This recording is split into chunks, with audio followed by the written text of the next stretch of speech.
My name is Craig Sommer. I'm the principal of West Boca High School.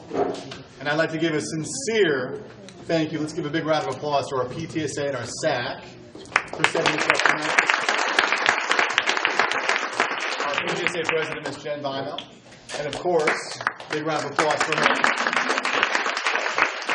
A huge round of applause. Ms. Napoli is our teacher who made this night happen. Thank you for setting it up, Ms. Napoli, Jennifer Napoli. She will also be our moderator for this evening, as you will see. And of course, our amazing distinguished panel, which she will introduce in just a moment. However, I want to thank all of you guys for being here. Students, can you please stand? Let's give you guys a round of applause.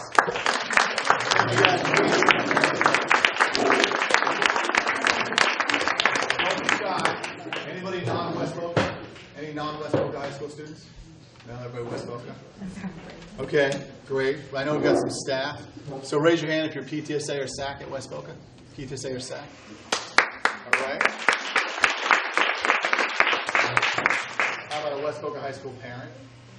Raise your hand. Awesome. All right, how about other local school parent? Raise your hand. Don't be shy. Come on. What school? Boca High and Boca Middle. Boca High. All right, my daughter goes to Boca High. Awesome school, Boca High, Boca Middle. What school? John Klein Jewish Academy. Awesome. Private school joining us. And then, who else? Olympic Heights, our neighbors. Awesome. Thank you guys for being here. Anything else? No? Well, as you know, it's a community event, so it's great to have a large number of parents and families here. How about business or industry professionals? If you're not a parent but you are a stakeholder or involved, please raise your hand. All right. You guys are shy. Okay. We have our Academy chairperson, Ms. Rita Solnit. Thank you for being here, Rita. And then finally, West Boca staff. Nurse, I know you're here. Ms. Warhite, our guidance counselor, our assistant principal of community ed. Anybody else? Thank you guys for being here as well. So, I just want to credit the group for making this night happen. It is the first of its kind. So, as Ms. Napoli likes to call it, we're going to really be excited to see what happens tonight. And I'm going to turn it over to her. I'll be here. I want to see what happens, and I'm really excited that we have this opportunity. Ms. Napoli, awesome job. Take it away. Well, I first want to say thank you so much to each of you for taking the time to come out and talk to me about this important concept of mental health. And more than ever now, it's at the forefront of everything that we're doing, and it's something that we need to have an important and real discussion about.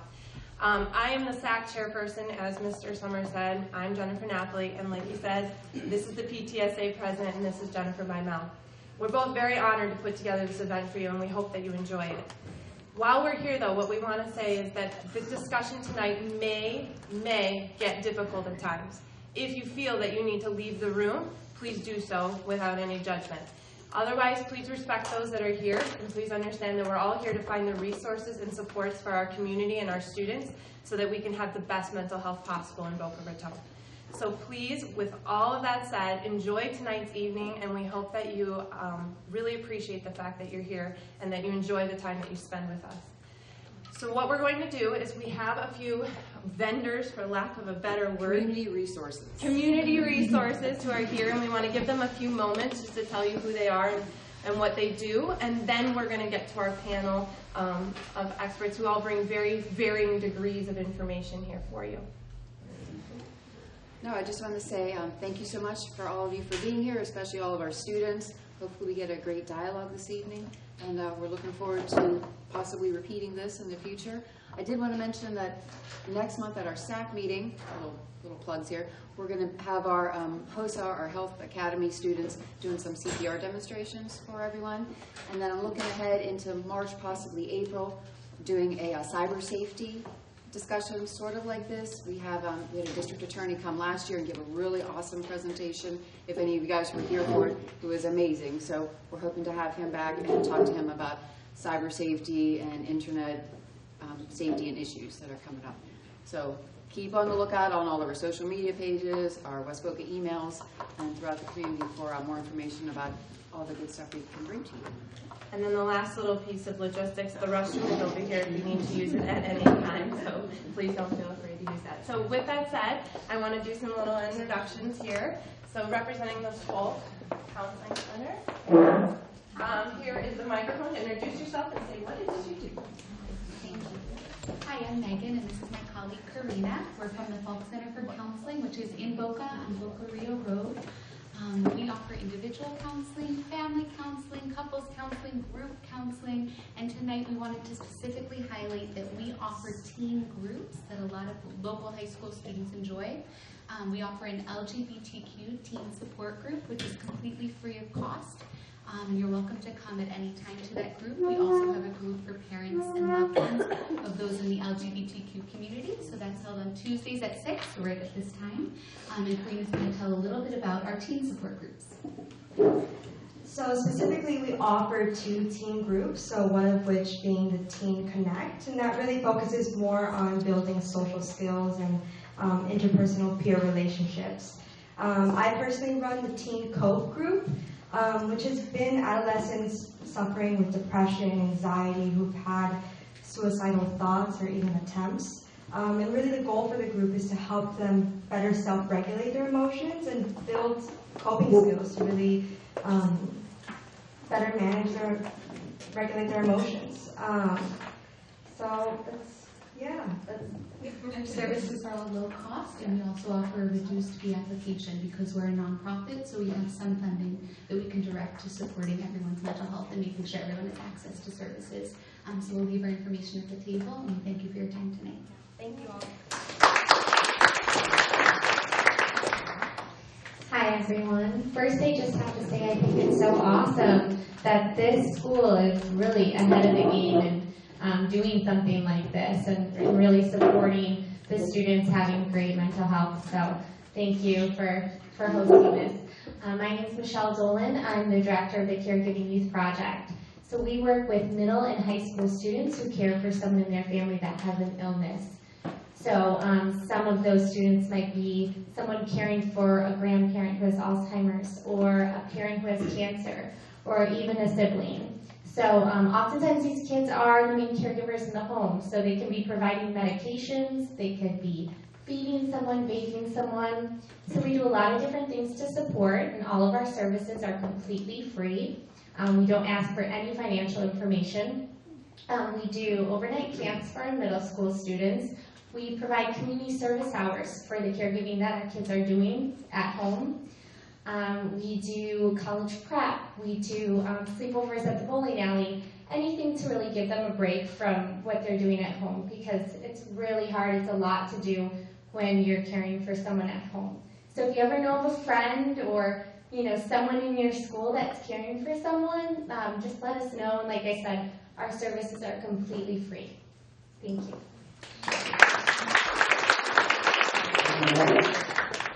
So I'm going to pass it down the panel and give them each about a few minutes to introduce themselves, and then when we're done with that, we're going to open it up to you for questions. So if you have a burning question in your mind, and you're free to direct it at one person or to the entire panel and see what kind of answers you get. Hi, I'm Jackie Trubb. I'm the school outreach coordinator at Ruth and Norman Rails Jewish Family Services. So at our agency, we do almost everything, I feel. We have food and financial services. We work with children all the way up to the elderly. So my specific program is, as the school outreach, is going into local schools and providing services there, whether it's brief individual counseling, small groups, anything like that. We work with numerous partners in the community to offer these types of services. We also have financial aid services, a lot for counseling as well. Our counseling is either through insurance or fee-for-service, and we have a sliding fee scale for that as well. I'm one of the trainers. We have 2 other at our agency that are trained instructors in mental health first aid. That is an 8-hour course that teaches you the signs and symptoms of mental illness and how to be aware and help an individual until professional help is available. After the incident and tragedy at Stoneman Douglas last year, the school district has a grant to train almost, I believe it's every faculty and staff member in middle and high school. So we are working on that grant now to train all the teachers and staff so they know the signs and symptoms. Thank you. Evening, I'm Beth Townsend. I'm Hi, Diane. I'm my official title is the co-located mental health professional, but basically I'm the school therapist here for West Boca High School. So I'm here Monday through Friday whenever the kids are here. I'm here. I only do individual work. I don't do groups. I do bring in parents, though, from time to time with whatever's going on. The contract that I work with is designed to be short-term therapy, but I do have the capability of referring students out to other services, be it for longer-term therapy, or if they need a residential program, or if they need a psychiatrist, or targeted case management, or whatever the case may be. That's about it. Hi, I'm Howie Ginsburg. I'm here because we lost our son Bradley at Cornell in the Gorge, and because of that, I ended up in probably the most important lawsuit in the history of mental health in this country. So I've just got some words to read to show you some misnomers and misconceptions about mental health. A mental illness is just like any other illness and needs to be treated as such. That is not the case now. People don't talk about it just like they didn't talk about cancer 30 years ago. There should be no stigma in any way whatsoever when discussing mental illness, and that word should be stricken from the vocabulary of anyone when discussing mental health issues. It's a great falsehood that people usually display characteristics prior to taking their lives. And if I might say so, one of the people I sued at Cornell, Greg Eels, made that statement, who is the head of mental health at Cornell Mental Health Services. Bradley was the last person that anyone would ever expect would take his life in the Cornell Gorge. His emotions were always right down the middle, neither too high or too low. The most rational, focused, smartest, kindest, most considerate, and best person I have ever known, who cared more about others than himself. He was looked up to and admired by everyone who knew him. He was humble and never sought any leadership position. However, he was the one person that everyone wanted in that position because of who he was. Our family was so close, we were each other's best friends. The last thing Bradley would have ever wanted to do would be to cause us the kind of pain that's not describable. Bradley had just been admitted into the AE Pi fraternity at Cornell and was ecstatic. His nickname was Smiles at the fraternity. He had the most magical smile of anyone. He was a straight A student at Cornell. He was majoring in economics and had gotten an A+ in the microeconomics course and said that economics was a snap. He had a good chance of being the valedictorian at Cornell and obviously would have done great things when he graduated. What happened? Bradley was suffering from severe depression, but hid it from everyone. Here are some statistics that a lot of people don't know. Over 50% of all college students will suffer from severe depression when one is severely depressed. The feeling is of being in a deep black hole that is impossible to escape from, and it seems like it'll last forever. Major studies show that at any point in time, between 15 to 18% of all, and I underline the word all, college students are seriously thinking of taking their lives.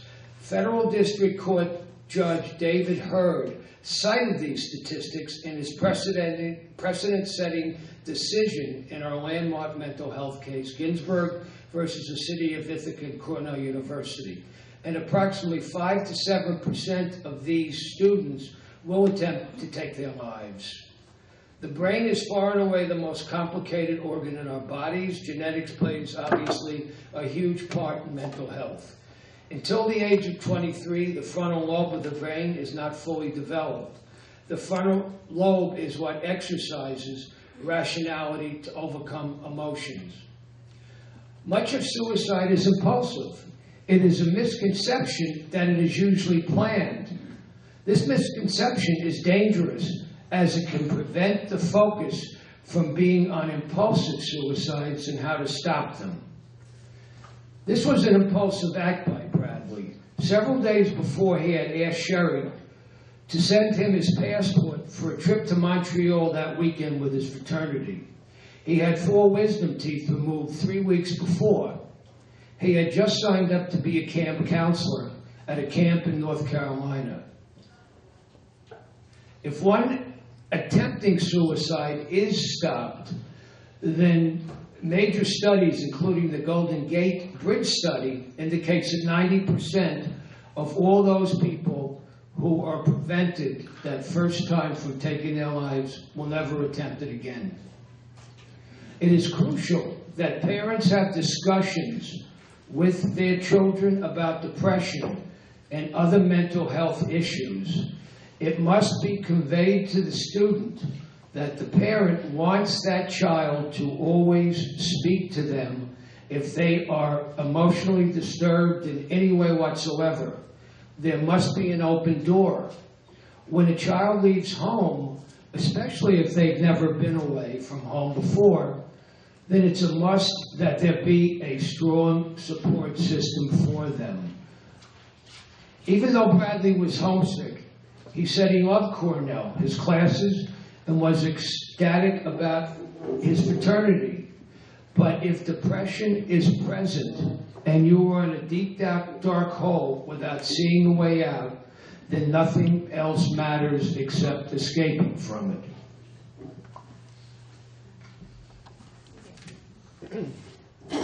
My name is Allie Severino. Hi, guys. I am a West Boca High, former West Boca High student, 10 years ago. Feels like yesterday. And I work at a drug and alcohol treatment center in West Palm Beach, Florida called Daylight Detox. I also have a nonprofit called Fresh Start, which is mainly deals with harm reduction initiatives, clean needles, Narcan, stuff like that. And unfortunately, I see a lot of students, when they are not helped in these years of their lives later on, whether it be 20, 21, or 25, I see them sleeping outside with no resources. It's very sad. And so I'm kind of their resource to get help. I'm also a certified instructor, mental health first aid, which is very important. I do free classes for the public. I don't teach teachers. I'm too scared to do that yet. But I teach the public for free. I do 4 of those a year if you guys are interested. And yeah, that's basically it.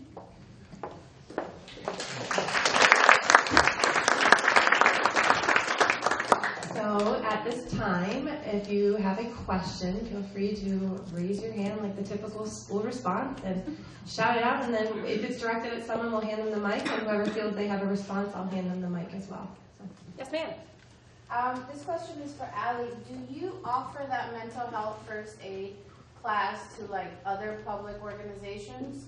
My husband works for Palm Beach County Fire Rescue, and they have a cadet program for students. Do you offer that certification? Like, if we were to contact you to find out if you could give it to like a large group of kids all in one day? Totally, yes. And I love to deal with any just paramedics or law enforcement, because it's amazing the rates of suicide that they have are much higher than the regular public, especially for EMTs. And for instance, last year, more police officers lost their life by suicide than in duty and working. So it's important for them to definitely How hear do it we also. contact you? Well, you can go to my website, allieseverino.com, or you can come to me after this. Thank you. You're welcome. Any other questions? Can I add something? You may absolutely add. I'll talk to you after. So, It's for you, Alice O'Malley. We have a mental health first aid coalition in Palm Beach County. I don't know, we'll talk about that again. But so we've actually trained people within that. I think it was 2 years ago, we trained all of Delray Beach police officers. We've also trained the Boynton Beach Fire Department. So through the coalition, I want to say now, I think there's 30 instructors in the coalition trained in both the adult and youth class. So we go out and through grants, often we're able to offer it for free, not all the time, depending what it is, but just so you know, from this coalition, we definitely are, and it seems like you're involved in that too, so hopefully we'll reach as many people in the county as we can. What is the name of your coalition? It's a Mental Health First Aid Palm Beach County Coalition. Oh, thank you. Any other questions? Mr. Sommer. How do students get to see you, Ms. Townsend? You work at West Polk every day. How would a student be able to see you? So I have a, pretty loud anyway.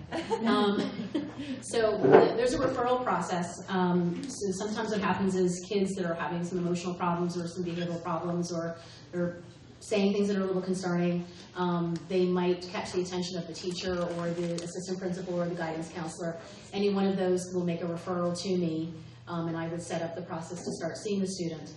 There have been some times when a student who is not one that I normally see is having just like a really, really, really bad day, might be having a panic attack or whatever the case may be. I have an open door policy. The kids that have seen me, they know that if my door is closed, it means that I'm in session with a kid. If my door is open and you want to just come and talk, you can come on in and come and talk. Sometimes they hide out in Nurse Barbara's office until I'm available. But that's essentially the process.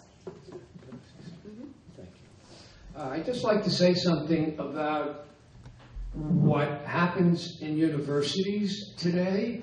Universities don't have any appropriate facilities with regard, most of them with regard to mental health.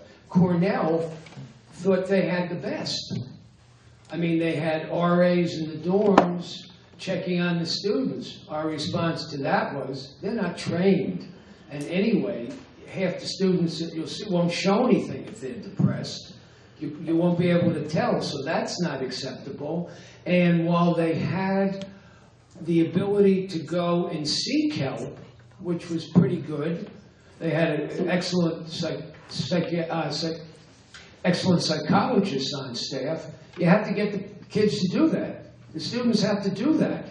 So that's the other problem, that the students have to know that there is this help, and it needs to be drummed into them, because it could cost them their lives, and then it destroys your life as a parent.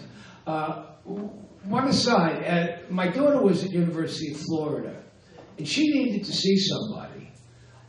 She was having emotional problems. There was a 3-week wait to see somebody at University of Florida, which of course spends hundreds of millions of dollars on their football stadiums, which I guess is probably one of the more important things there. But they had no money spent on their psychiatric and mental health services, which I thought was a disgrace. Because in that 3 weeks, how many students or people are you going to lose? They need to see somebody immediately. We were fortunate that we got my daughter private help, but for all the people, and that's University of Florida. That's one of the best universities in the state. So what is everybody else doing? It's really a disgrace, and that's something that needs to be changed. And how do you change that? Do you just go and throw honey at people? Please do this. Please do that. And then they'll tell you to go screw yourself like they told me. They wouldn't talk to me after the fact, after I wanted to speak to them. And so, you know, that's why I eventually, besides a lot of other things that happened, after sending them 3 lawyers' letters that I wanted to speak to them about the gorge and why hasn't anything ever been done. You've had 28 deaths between 1990 and 2010, and nobody did anything because you didn't want to ruin the views from the gorge. Well, that was not an acceptable response, and that was the actual reason for that. So Cornell, after our lawsuit, was forced to put, and we were instrumental in putting having netting putting under the bridge. Cornell spent $8 million for that. Since then, nobody's taken their life. They also increased their mental health spending by $1 million. So they did something when they were forced to do it, but nobody else will unless people force the issue with them.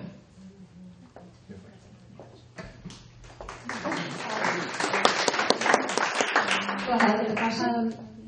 Of the nonprofits that are sitting up there, I'm also the lobbyist for the school district. So I'm just wondering, have you put in any requests or talked to any legislators for funding, for additional funds? Because the time is ripe right now after what happened at Stoneman Douglas for teen mental health. So have any of you put in, or have you talked to legislators locally? Me personally, the only person I really spoke with was the drug czar of West Palm Beach. And I have been in touch somewhat with Tallahassee, but I really don't know the correct route to take, so if you could help at all, that would be amazing. Because we actually have, I was looking, we had a lot of grant money that came to Florida last year and will be coming again this year. And but people don't really know where that grant money went, who has grant money for resources. And so I wanted to find out, where is this money? Where can these people that have no resources go to get help? Because it's one thing to be a student that might have resources. It's another thing to be a student that doesn't. I was a student that was expelled from the school. Yeah, I was expelled from the school. I was expelled from all Palm Beach County schools. And guess what? There was no early intervention ever with me, ever.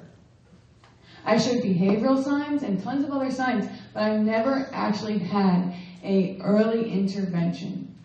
And it led down a pretty, I turned around like 18.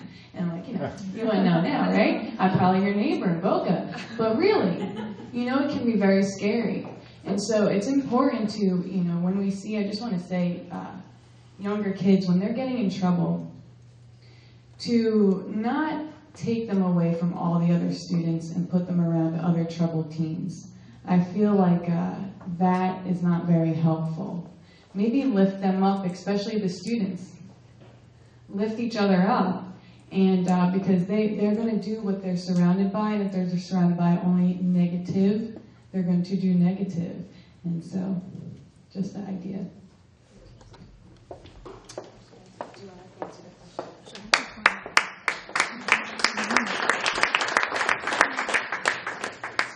I just know through the funding, I know we also have 2 co-located therapists at our agency, which we were funded for. We're in 2 elementary schools there and 1 middle school, and hopefully the grant continues on next year. And we are able to get more social workers into those schools. Again, the other thing through the mental health first aid, that funding is letting us train all the teachers. That's through the school district, which I'm under that grant as well. We have someone else here at our agency. I don't know if she knows about any other funding or. Yeah, I know about the co-located one, and I know that they're trying to get into more schools, and I know that through the school district, there's also the CAPE team. I don't know if anybody knows about that, but that's a crisis response team that goes out when there's a crisis, and we met with them recently. One of their teams at Coral Reef Elementary. And I know that they're in the process of also learning about resources in the community, and I hope that expands as well, because I think that there's only like 5 or 10 mental health professionals, and they go out to about 100 schools, so hopefully that'll grow too. So. Yes, ma'am, in the back. Is Allie the one that is the drug?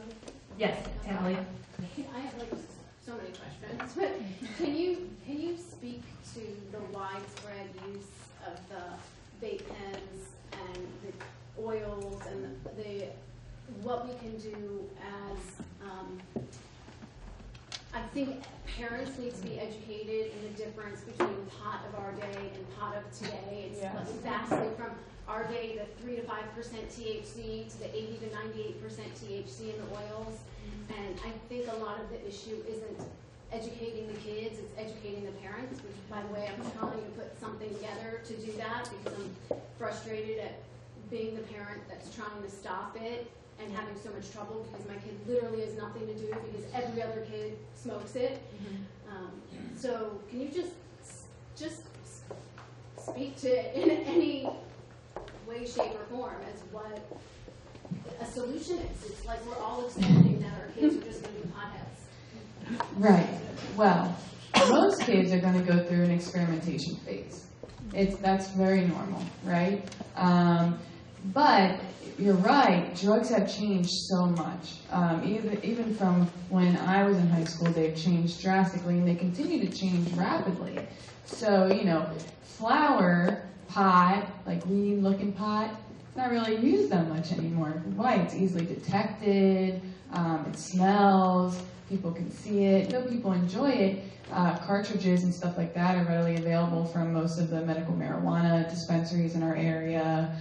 They're shipped in. A weed dealer might not look like how they used to look like. A weed dealer? Now it's, you know, nice looking people, and they get stuff shipped in from Colorado and California, and it is very, very, very strong. It is extremely strong. It is nothing like when you and your friends got stoned, maybe in college, or whatever the case might be, but it's also important to know what is in their vape. Is it nicotine, or is it, you know, marijuana? You can tell, I think, sometimes by the cartridges that they use in certain vapes. But I mean, I'm not allowing them to vape in school, I mean, it's an obvious duh. But when I was in this school, what was very popular at that time was oxys. We had pill mills back then. Remember, on every corner, I'm sure you guys, if you've lived here for any amount of time, you'll remember that. And we were all strung out. Me and the quarterback and the cheerleader, everyone. And the teachers had no idea. And the parents didn't know, and there was no education on it. So I'm glad that that's something that you're going to try and do, and at least something you're privy on, and that you're going to try and help other parents understand what it is, because, you know, we are more liberal with stuff like that now, and maybe it's not as bad, but I think kids should be educated on what could possibly be in that cartridge, what's not. And just so you all know, there was more overdoses in Ohio from cocaine that was laced with fentanyl than heroin laced with fentanyl. There were 750 deaths from cocaine with fentanyl in it, and there's only 400 and something deaths with heroin and fentanyl in it. So things are changing, and not everything is as innocent as it may seem. When you say it speaks to what Mr. Ginsburg said about the frontal lobe, because the frontal lobe, especially in a boy, is not developed until they're 25 or 26, and that THC in those pens, or whatever they're called, the THC in those is making them 6 months to a year behind already in their development, in their decision making, because of those. So it really speaks to then, are we leading towards... And what is the cause? Why are they using it? You know what, I wonder, because when people say self-medicate, I think so, I can't believe all these kids need to be self-medicated. I think they just like it. I think it feels good. And I think that is that. Some of them like it, but some of them might not know how to deal with peer pressure. 1 in 5 adults have a mental illness. So look around the room, 1 in 5 people are living with that daily. So we don't really know what they are going through. I think it's easy to say, well, my kid just needs to stop. You know, or my kid is better than this. They're just not doing whatever. And maybe that's not always true. I wanted to say something. I'm going to ask Ms. Bimel just to step forward for a second, too, because as a teacher, vaping is the #1 issue right now that we deal with, and it's extremely hard to catch. I mean, I can be teaching and turn my back, and a kid can vape, and I had no idea because the puff of smoke is gone. It doesn't linger. It doesn't smell. It's odorless. The fact is that is the #1 thing we battle, and a lot of it, I have to tell you, you're right, is the education, not just of the students, because they truly don't know what's in there, you know, and Mr. Agnew, God bless his heart, he's not in here, he'll give every one of them an education, but also parents, when we call and say your child's been, you know, caught doing this, I can't tell you the number of them that come to the school to take the vape pen home, so that the kid can get it back. So the problem is I also think that the adults, like you said, do not understand, you know, they think, oh, it's just a cigarette. Well, you know, one of those pods is, like, I can't remember the exact statistic, but it's like 100 cigarettes or whatever it is. It's quite a bit. I also want Ms. Bimel just to say one word about an event that we also put on, that she has put on about the juuling and the vaping as well. So. Yes, actually a few months ago we had a SAC PTSA sponsored night about vaping and juuling. We had the Palm Beach County Substance Abuse Coalition. I got all the acronyms correct, and they gave an outstanding presentation with students from, I think, Wellington High School. They go to the different schools, they put on different events to educate parents and students about the vape pens, what they look like. She said Mr. Agnew has a whole stash of contraband, like a huge Ziploc bag, filled with various and sundry items. I was very shocked, and most of the parents were very surprised to see what they look like. They look like little flash drives. They charge with USB ports. And they said there really is, like I said, there's really no way of knowing what's actually in them. There could be, the presentation included, they were talking about there's substances, carcinogens, all kinds of crazy chemicals that you would have no idea. You just think you're, having a little bit of nicotine or a little bit of pot or a little bit of whatever, because there's no regulation, there's no labeling, there's no issues like that. So it's really, really difficult to know kids what you're doing. So on our PTSA website, we actually have a little brief summary of the event and links to their websites. I will definitely, after we finish tonight, we'll assemble a whole bunch of links for all this information so you guys can reach out and really get more detailed looks at this. But the vaping presentation was amazing, and it really was quite surprising if any of you guys were here to see what's going on. All right, sir, I saw you had your hand up. I asked you to make... So then, what kind of police controls can be done about? Because I hear that vaping. Forget about the vaping, but that the pot is prevalent in the school. Okay, and it's in the bus, and it's and that the teachers some look the other way because there's nothing that they can do. So what do we do for that kind of control? Well, I can personally tell you that we do not look the other way here about any sort of pot use. I think your first question started off with police. Yes. Correct? Are you talking about police on campus, or are you talking about police in the community? On campus, K-9, sweep the lockers or whatever their bags and so forth. What kind of controls are there for that? You know that it's a problem, right? So do you want to take it, Mr. Sommer, about what schools can do about it? I think he's asking about it. I can say what all schools do. Yes, we have police dogs. We do all that, but we do the best that we can. The reality is that your kid's going to tell you one version of it. The thing that I'm the most worried about are the pieces that are non-detectable, that you puff, it smells like cherry, and it's almost impossible to detect. I don't know what your kids are reporting. I don't know of a teacher that I've ever seen that's turned the other way. Teachers don't sign up for this career or this field to turn the other cheek. Credit to them. I've been doing this 15 years in 4 or 5 different schools. I don't know to be true. But in terms of policing it, other than doing random checks, and we do have a police dog, we're not going to start pulling kids aside and search them to violate their rights. We caught, last year, probably more students vaping than in my experience as an administrator the last 12 years at different schools. I can throw a number at you, but I don't want to be quoted. Because I don't have it in front of me, but it was literally 1 or 2 kids per week vaping in a bathroom. Because kids want to tell the teacher, I have to use the restroom. Teacher can't say, no, you can't. They sneak into a restroom, and with the advent of cell phones, they text a friend, hey, meet up with me. They take a 2-second puff and they walk out. We do sweeps all the time. But the reality is, and me being a Boca Raton resident for the last 30 years, we got to get to the root of the problem. Policing is not the solution, in my opinion. Because if someone wants to do something that bad, to vape that bad, if they have that kind of dependency, number one, there's an underlying cause that we got to get to. And number two, they're going to be able to do it. Think about this from just a perspective. People want to use drugs so bad that rather than having a device that is pungent and smells like typical marijuana, that our society has created an electronic version of it that's virtually undetectable. And that's what's happened. So we can police it, and we do. And we take it really seriously. We have a zero tolerance policy. We've spent hours arguing with parents, who I love, that this is serious. And we've gotten more pushback on the vaping than anything I've ever been a part of. When we suspend a kid for vaping, which we do last year, believe it or not, which I'm a little upset about, honestly. We mentioned Mr. Agnew. He's one of our assistant principals that is the czar of, he has a cause against vaping. Last year we were catching 1 or 2 kids per week, and that was typical of all the schools in this area. This year we're not catching as many. And we were just talking about the other day, we're a little upset. We don't know why. We don't believe the use has gone away, but we're not catching it as good. I mean, we monitor bathrooms. We do everything we can to stop it.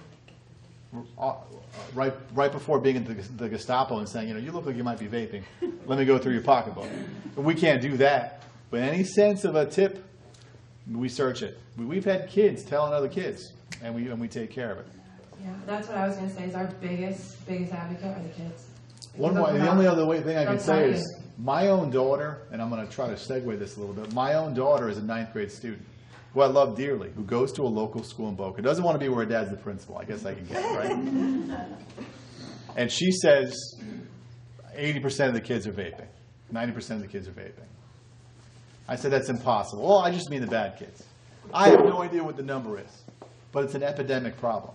I want to throw it back to Ms. Severino, where she said something that I want to key in on. And I as an educator, want to learn, like as a parent, I want to learn too.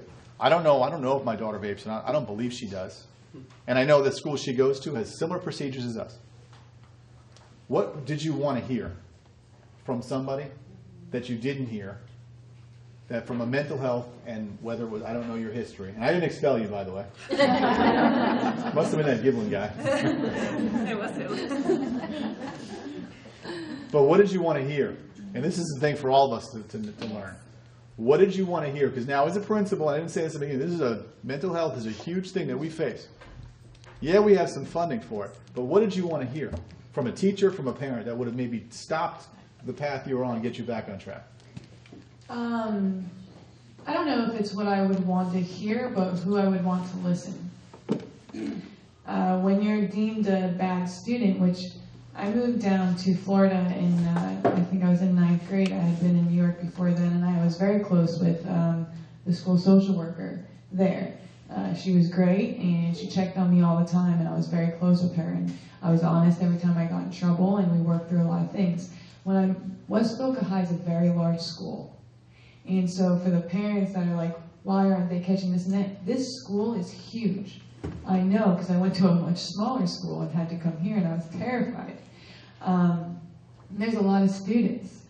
So maybe getting closer with a teacher or even a social worker or somebody like that at the school that I could have trusted, who could have talked to me and I would have listened, would have felt better.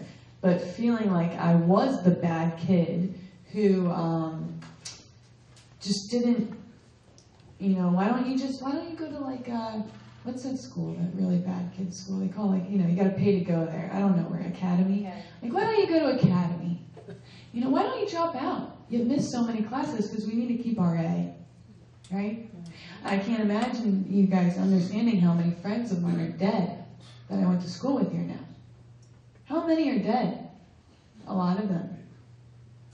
And maybe it was just listening, and maybe we couldn't have changed everything, but it's definitely huge on the educational aspect, because like I've said, this education, a meeting like this, would have never maybe, I don't know, but I don't think it really would have happened 10 years ago. I don't think people were talking about mental health as much 10 years ago. I don't think they were talking about substance use as much 10 years ago. And I don't think they were trying to get caught up on what is going on now. Parents are very busy. You guys are trying to put food on the table for your kids, and you're working hard all day. So it is hard to come after school and learn more. What did they do now? And not get angry with them when you're home because you're frustrated. But I think definitely educating yourselves on what's going on and the proper resources. I was never sent to any resources. Okay, go ahead. I just wanted to know from Ms. Townsend, everybody else can chime in too, but for West Boca High, what would you say, what are most of our students, what are the mental health issues, so that us parents we can look out for, what are the signs, what's most common, what's going on basically, I guess, at our school? So most of the kids that I've been seeing are coming in with genuine feelings of anxiety and depression. There's a lot of anxiety and depression going on. Some of them are overwhelmed with their classes. They're taking on loads that are just way too heavy for them. or there's this sort of sense of competition, that, well, my friend's got 5 AP classes, so I have to have 5 AP classes too, or, whatever I can do. The competition to get into good universities, there's a lot of pressure, and the kids are talking, and so they hear each other saying what they're doing. I have noticed some kids, so we've got, a lot of soldiers coming back, that have come back from the wars, and they've got PTSD, and those are our kids' parents. And so we've got kids that have anxiety and depression that are really, struggling with getting through day-to-day here at school, and then they go home, and it's not a safe place. It's not a comfortable place. So that's another thing that I've been noticing a little bit since I've been here. Now, when you locate a student on this particular situation, is there any kind of a help that you can reach out to assist those families? For the parents, yeah. I mean, yes. Like I said, when I work with kids, therapy is a safe space. What happens in therapy stays in therapy, but at the same time, there's that balance that we have to strike. So if there is a concern that there's something going on at home that's contributing to the kids' mental illness issues, or this is not helping, what's going on, yeah, bring mom or dad in, and we can talk about it. I have a question also anybody can answer. I'm not from this country. I'm originally from Brazil. And I've noticed that over there is increasing. Even my own child was many times being said that she has ADD, she has this. And with time, I'm against drugs, totally. I hate drugs, and medication for me is a drug, okay? But what I've seen here more and more, right now we have an opioid crisis, okay? But what I've seen more is that you have this, take this medication. And a lot of times, what I've noticed is, I don't need to tell, one day I was working for a elementary school, and I was in shock to see the amount of kids that takes medication for ADD, for that, for this, and for that. And with this, I have a particular friend who started to send her kid. He was hyper, and right now this kid became addicted. And I have believed that those diagnostics, those doctors that prescribe those kids, that sometimes can be treated in a different path, but they treat people, doesn't matter what age, with medication, where those medications are what is causing this opioid crisis and what is probably causing this pressure and these teens, depression, and all this that is causing more and more. And mostly, I think that over here, parents need to take charge.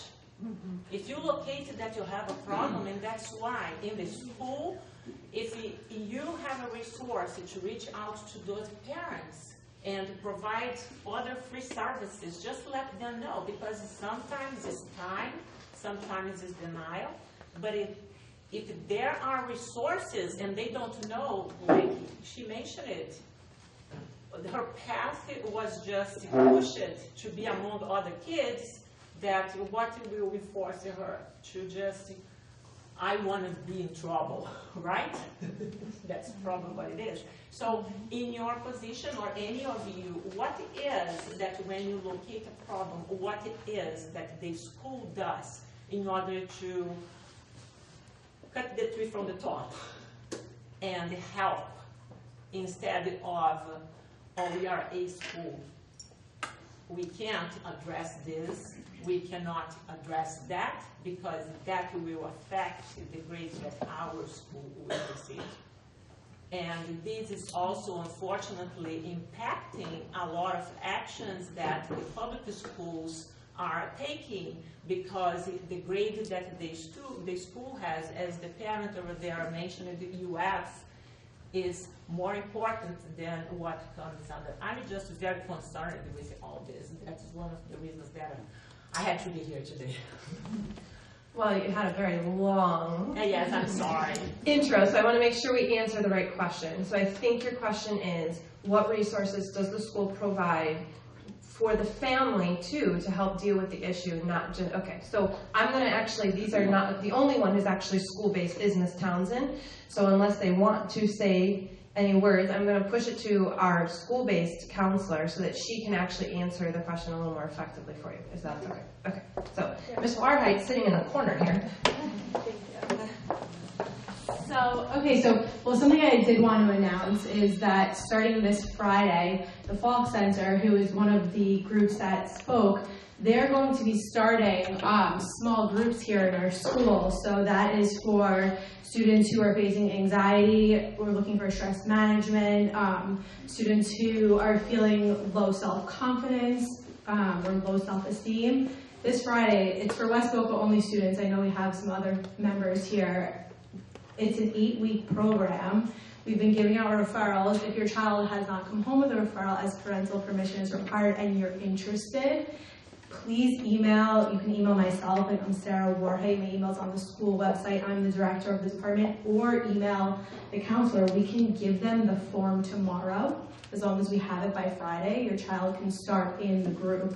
So that is something that is starting within 2 days. However, within the department ourselves, we have counselors, which some of you may have experience working with, or some of you may not. If we ever feel that we need to make out of referrals for the family for assistance, it happens all the time. We have resources in the community. We have free resources. We have resources that go by insurance. And I cannot tell you how often we have families in our office working through anxiety and through students who, need a little bit of help. Something you mentioned, a lot of students are on medication, they have anxiety or ADD. There's something called a 504 plan, which a lot of students have because, their parents don't want to medicate them, or some are medicated, but they need additional accommodations aside from those resources.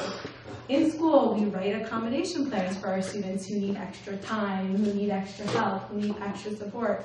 We've been open to our policy. I feel confident to say all of our counselors work very closely with our students that seek us out. We do go to the classrooms for classroom visits.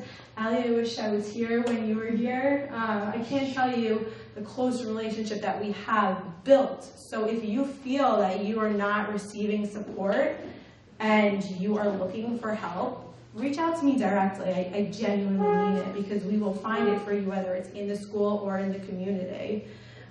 It's a large school and it's a small department, but we will do our very best to help anybody. We have, like I said, we have so many resources that we can share. No, absolutely. But mostly I was asking how you reach out to parents and to students once your school a lot of times locates some students that are going through some problems, and this is what. Yeah, so if we're aware of it, which a lot of times we are, we are in contact with the families. We have meetings with them. A lot of my families that I work with, I'm not sure if I have any here in the room, email.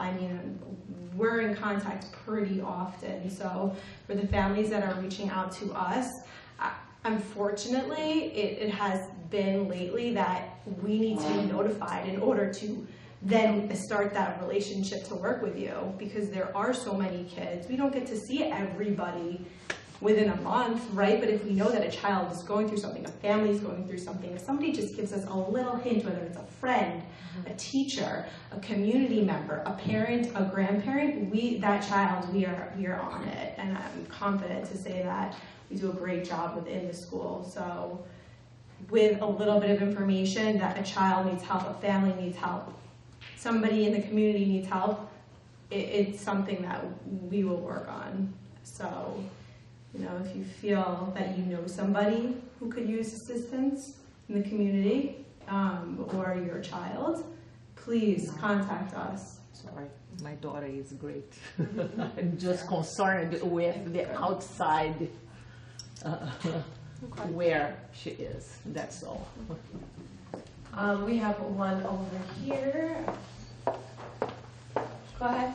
But actually, Ms. Warheit already answered. And I just wanted to thank you because my daughter, although I didn't reach you first. So, yeah, so I know that that's going on for sure. Although I'm going to push my son in that same direction. I also just want to state something else that. Oh, I was going to say Go ahead, something we do. say So I something. wanted to Maybe say too it's that what a lot of times in high school, the problems manifest around 9th grade, right? It starts in 9th grade and it just kind of grows. And one of the things we're doing as a school now is really monitoring the students' grades from behind the scenes, particularly in 9th grade. And so if a student is popping up and they're doing poorly across the board, we do reach out, and we do reach out to the parents. We also have an attendance initiative. So the other way it manifests itself is not coming to school. And did you do that as well, not coming to school? I mean, I would leave. She would leave, which would pop up on our attendance issues, because when you're marked absent one period, it flags. And so we're actually a part of the Harvard initiative about attendance. And so we're calling people and making home visits. Mr. Dorfberger's in the back, so if he ever knocks on your door, your kid's not coming to school. So there are things that we do that I want to say are more of a reach-out program, from the sense that we can notify or recognize signs in a different way. So even if someone's not exhibiting behavior, we may flag that student and say something's wrong. I personally, as a teacher, have recommended students to Ms. Townsend this year where I'm like, something's wrong. And I had the virtue of having those children for 2 years. So I knew something was wrong, and so I could reach out. But I know Mr. Sommer wants to add something, and I can't. One of our students has a question. I'll go right after her. Ooh, okay, go ahead. So personally, I take all my APs, and I do 2 sports and everything, and personally, I've never heard that we had a school therapist until tonight, and I never knew all the programs that our school actually had. And I think that students should be more informed on these programs, because honestly, my friends and I, every person in my class I know is stressed about their schoolwork. I know all my friends that are involved in athletics and everything. They all are stressed, including me. I go home to my single mom, and it's just hard for me to kind of cope with everything. So I kind of never knew that we had even had these resources. And if I did know before, last year, I would have started utilizing them. But now that I actually know, I'll use them. But I think students themselves should be more informed. Well, that was part of the reason of having this night, and I'm so glad you said something. And just so you know, too, Ms. Townsend is a new addition to the school. So Ms. Townsend wasn't here last year, but that's a part of the Marjorie Stoneman Douglas bill, and everything that came out of it was funding more and paying more attention to mental health that, sadly, for many years, wasn't a priority. And so I don't want to cut the boss off. I just want to say, you talk about exactly your question. How do we know? That is what tonight's all about. Yeah. And I challenge, especially the students, because I can, because you go to school, but I challenge the parents also. You guys are here for a reason, and you came for a reason, but I'm going to add one reason, whether you included it or not. You're in our community, and that's why I asked, where are you coming from? Spread the word. And more importantly, and I could get beat up for saying this, but try to erase the stigma about what is it like to get mental health support. Because when I'm from Boca Raton, and 30 years ago, when I was in high school, if somebody said, you go see a therapist, you were picked on and made fun of. And you know what? That's a shame. Because, I was an athlete. We're always about physical fitness. When do we take time to think about our mental health and our mental fitness? Isn't that just as important, if not more important? So I challenge everybody in this room to be a warrior on that front, to the point where, number one, we've got these services. Number two, we'll continue to have them, and the goal is to expand them as we go forward. And number three, please work together to eradicate the whole concept that it's not a good thing. Okay? So I challenge everyone for that. And like I said, I really credit our community and you guys for coming up to discuss this, our panel, because it's not easy to talk about. And I look at this as the beginning. This is not an event that's going to solve the problem. This is the beginning of a solution to what we hope would make this a better place. So we acknowledge that there's a problem. That's why we're here. Yes. We're really looking forward, how do we continue to build the solution together? So I'm turning That's all I had to say that part. Please don't, as warriors, get rid of the stigma of what mental health is a bad thing to get support. All of us, students and parents as well. Thank you. Sorry, I had to get off my chest. Howard's wife and our son Bradley and Courtney, and like he said, we had no idea. If one person is saved because of us being here, it's the best thing that could happen. What I do want to say is that our daughter, when she was at UF, did go through a lot of anxiety and depression. We don't know if it was because she lost her best friend, her brother, or it would have happened anyway, but that's irrelevant.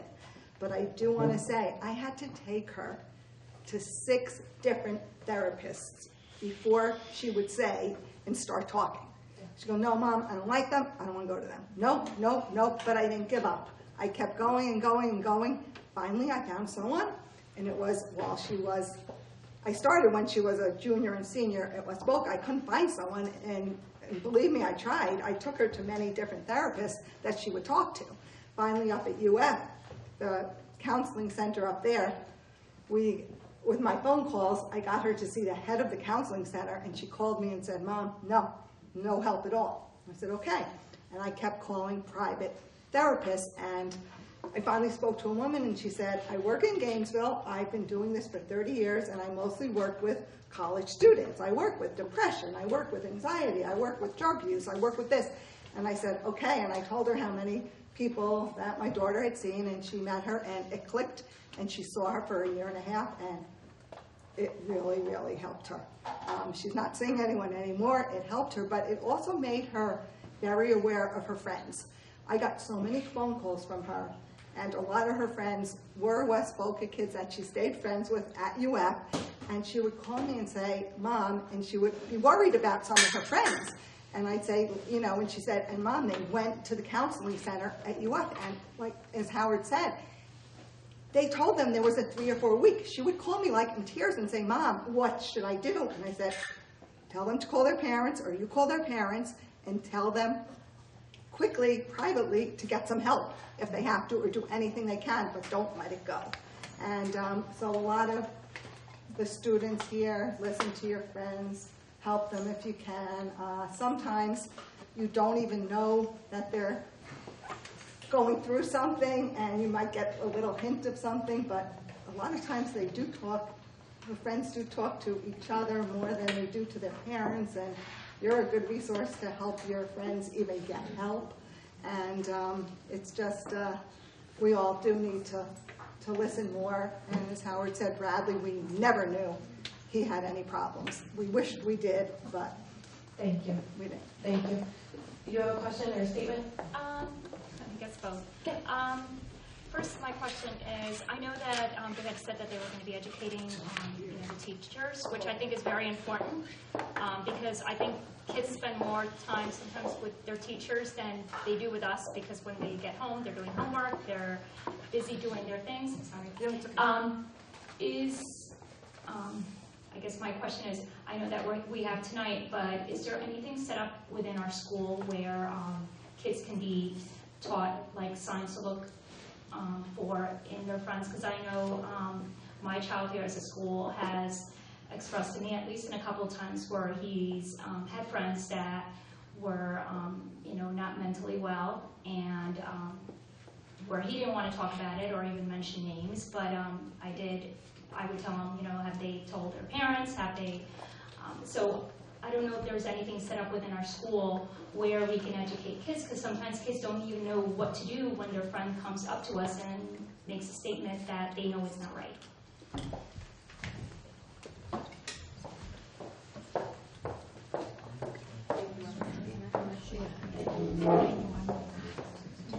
There's a program that was started in Detroit a few years ago called the You Matter program, and it was brought down here this past year. I don't know if they're in this school. Do you guys know about it? So the Chabad, the local Chabad in military in Boca Raton, they are starting it there. You do not have to be Jewish or affiliated with them at all to get involved, but it is a program for teens on suicide awareness. So the point of it is it gets the teens involved, and then they go into their schools and teach their fellow classmates. I know for sure they're in Spanish River and I think St. Andrews, but it's their first year here in Florida, so to spread it. So I can give you guys the contact information as well.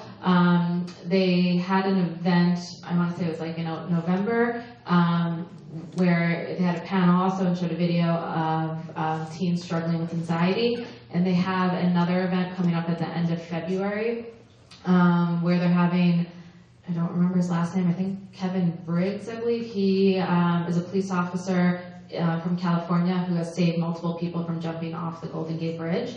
And he's going to be coming to talk. And parents are welcome too, but it's really for the teens. And part of the program is they train the teens throughout the year, and then they bring you back for like a You Matter week, and it's like kind of like a spirit week in the school that talks about mental illness. Each day, a different topic is brought up.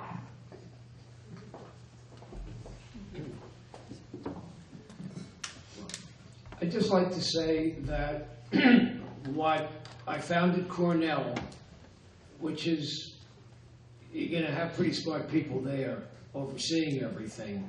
What I found at Cornell was a huge resistance to do anything when it came to the gorge bridges and people taking their lives there. And, you know, a fish stinks from the head. I mean, once we got involved in the lawsuit, which nobody would take the case because we had no law on our side. We had no damages in the federal court, according to what they ruled. And I got, finally, after months and months, I got an attorney from Google who didn't never been in the federal courts. And I am an attorney, but I hadn't practiced law in 30 years. And I never did litigation. And we took on Cornell because of everything that happened. And, you know, there comes a point, and I was very heavily criticized because I'm a Cornell alumni. And, you know, all these people just threw darts at me. You know, how could you go against the university? And my main tack was, we changed the law, but what I knew I had to do was go against Cornell in the press and harm Cornell's reputation and get the case out there so we had no other way to win. Everybody wants to be a good cop, but sometimes, you know, nobody else had done what I did up there or in the whole country, and we set new law. But everybody wants to be a good cop and not do this and not do that, or somebody else will do it. And it came a point in time for me that I said, enough is enough. You just screwed with the wrong guy with all the insults that you were doing, that you threw at me, and wanting to push everything under the bridge and not trying to honor Bradley and refusing to talk to me and never turning over Bradley's forensic computer report. And I just said, enough is enough. You just screwed with the wrong guy. And we went after Cornell, and every time they hit me, and they did, they were tough, I hit them twice as hard. But nobody wants to do that. You can't always be a good cop. In my business, which is commercial real estate, good cops don't close deals. Nobody wants to be to get in there and wrestle. Let me just ask a question. Is this the first meeting that's been done in all of Palm Beach County schools? I would think so. I know in Boca area, this is the first one for high school. There's all the kids anti-bullying, but I mean, I can't speak for North Palm Beach, but like where we are, and all the Boca schools and everything that I've, this is the first one. Okay, there've been I at think one least of the main 6. high schools that even does anything. Go ahead. Because the schools I'm talking to, they have done. Ms. Olnett, go ahead. There have been at least 6 meetings on school safety, and one of the topics in there is always teen mental health. But it's not like this. Not like It's not like this. this. No, is I'm not saying the this panel. is the first time. But that's when from it's been mental health. addressed. So my question is, a fish stinks from the head. What is Palm Beach County Schools, the Board of Education, doing? Absolutely nothing. And nobody wants to say anything about that. I'll disagree with you. That's not true. I'll disagree with you. Actually, credit to the voters. You know, referendum passed this past school year. That goes into effect for next school year. But just to agree to disagree. But the mental health positions, the training for our counselors, the training for our staff, the multi-tiered systems of support. I don't claim to say it's the #1 answer that's going to solve everything. But I think the more important thing from our leadership And, you know, Ms. Napoli is working to become an assistant principal or a principal. Yep. Right. So the methodology, though, of her education going through the system, as well as Ms. Firestone's been through the same program. The methodology of the young educational leader is to really acknowledge the students like Alan. To where when that is happening, we don't want anyone slipping through the cracks. And, you know, someone mentioned about school grade. Well, you know, we care about school grade, but we don't really care. And quite honestly, the nice thing about the state, one thing they got right, is that when we help kids, our school grade takes care of itself. And we try to take that, you know, to heart. But the point is that I think that's a big shift, is the fact that the new breed of educator, and this is not a criticism of the ones that have been in for a long time. That's not how I mean it. I'm simply saying the way that we're being trained. So our universities, and of course, like I said, our voters supporting the referendum to have positions, to have training, and to then further promote these kinds of things, like tonight. And of course, look out, like I'm not trying to paint a rosy picture, but the fact that you guys all showed up to this, we were scared to death. Yeah. Worried about, okay, who's going to show? We have no idea. But I think we have to start somewhere, is my point. And I also just want to say, too, that the district is a part of an initiative that, you know, I learned about this year called social emotional learning. And they're starting in the elementary schools and teaching students how to regulate their behavior and their emotions, and they're making safe spaces in elementary school classrooms with sensory materials. I mean, I never had that as a student, ever. And so it is changing. Change is slow, unfortunately, you know, but it is changing. And I know Ms. Warhite wanted to say just something. a quick minute. If you're a parent or a child or a student in this room and you have a friend or yourself and something doesn't seem right, or they've said something that makes you feel uncomfortable, come to us. We will help you. I cannot tell you how many times my referrals come from a parent calling me, my child said something, or a friend. My friend said something a little weird last night. I don't know if it's something. It might be. Can you follow up with them? All reports are anonymous. We never call somebody out, for lack of a better term. So if you don't know where to turn, like this is me sharing, we're here for you. And we have parent nights in the beginning of the school year for grade levels. I'm not sure if you've been to them or not. We inform things like this, that we're here for the families as well. And the biggest thing is, like, if you're sitting there and you don't know where to turn, even if you're like, I'm not sure if I should call the counselor, I don't know who to call, just call us. If we're not the right person, we will make a referral. We will tell you who to call. This is what we do. And, you know, guiding academics is so important to us, but mental health and well-being is priority for our department.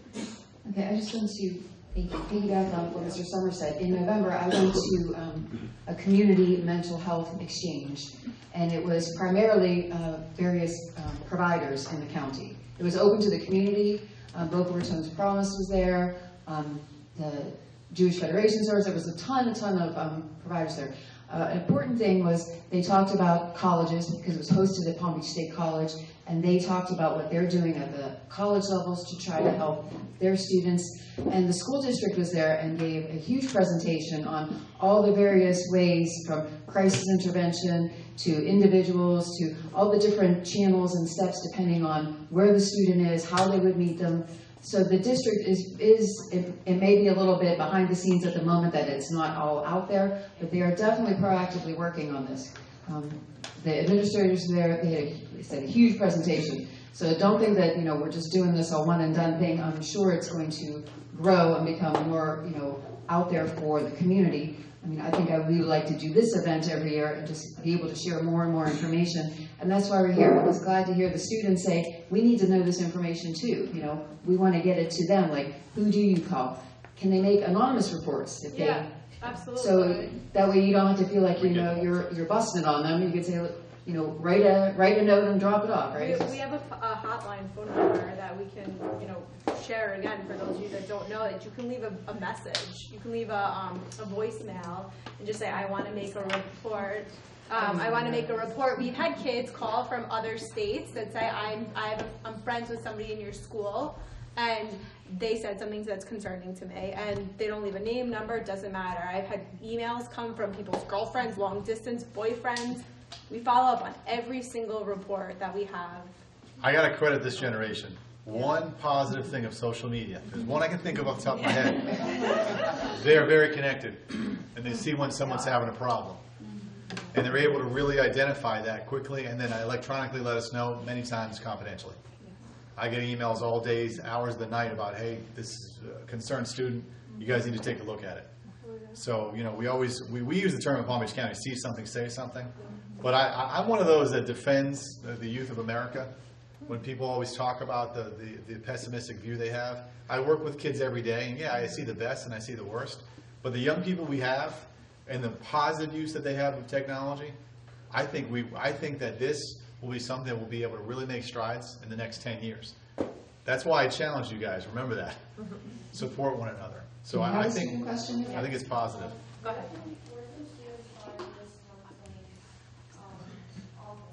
Your question is where to find Ms. Townsend's office, correct? I'm of course situated right next to Officer O'Brien. Yes. Do you know where Officer O'Brien is located? Do you know where the guidance hallway is located? If you went down the guidance hallway, you would dead end into the cop's office. Turn left. That's where she is. Okay? I've got the unicorn picture on my door. Yes. I was going to let the student go. Go ahead. Well, one thing about all of our counselors are fully aware. The problem that we've got is that we could probably use 3 of Ms. Townsend's. Yeah. So we have to manage it to where if there's a spectrum of services, the way that the process started was here's your least severe. I'm having a bad day. Here's your most severe. She sits, if that's 1 to 10, she sits in the 7, 8, maybe 9 range by referral, so that we make sure that those 7, 8, 9s get to her, and the 10s get to the crisis support right away. You still have a guidance counselor who has a correct. degree in counseling who can also help you. You know, it's not just Ms. Townsend, that's what we're So saying. your first point of contact is to come to us, and if you're not comfortable with your counselor or something happens, and you can come to any one of us. Like I always say, my door is open for anybody. But in order to get to Ms. Townsend, us counselors have to make the referral because she's a very limited time schedule. There's a lot that we can handle. However, we're hearing your feedback. You guys want to know about it. With this money, this extra money that you're receiving from the district, can you hire more? We haven't gotten the budget for next school year yet, so I can't answer that question. Right now, we've been supplied Ms. Townsend through the remainder of the year. And we're very fortunate because some schools are still waiting. Oh, absolutely. I mean, she so showed we up will right be away. as creative as possible. Yeah, absolutely. I want to give the students a moment, though. Go ahead, Mike. Go ahead. So it's pretty much about, you know, us kids not knowing about these resources. And I know you said the challenge is to tell other people and even the parents, but even that I don't think is sufficient because it's not going to get to everybody in our school. And I was wondering if it'd be possible to just have an assembly for each grade, because I know we can't fit them all in one room at a time, just 30 minutes just telling kids that we have these resources, because I really didn't know anything about this. I mean, this throughout this whole meeting.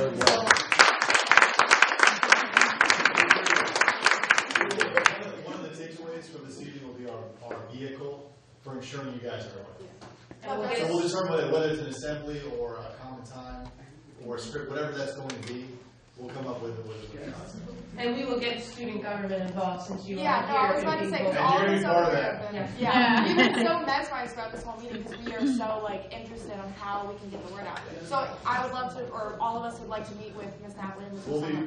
Yeah. Make sure we get their names before they go, because they'll be on the committee that will come up with names. I think that student who just made that comment should run for the Board of Education.